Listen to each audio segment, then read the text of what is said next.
দেখো, আজকে আমি আমার ছাদ বাগানের আমার নিজস্ব পছন্দের একটি ভ্যারাইটি সেই গাছটাকে আমি আজ খাবারটি দিতে চলেছি। খাবারটা আমি এই বাটারকাপ গাছের গোড়ায় দিতে চলেছি।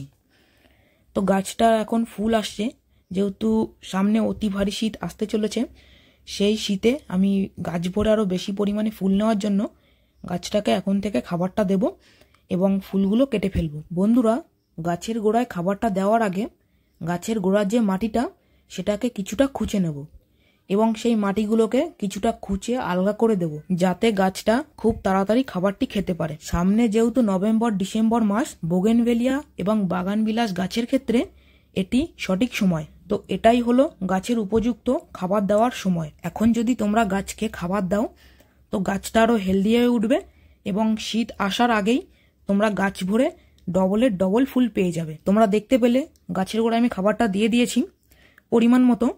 তো খাবারটা দেওয়ার পরে গাছের গোড়ার মাটিটার সঙ্গে ভালোভাবে মিশিয়ে দিলাম।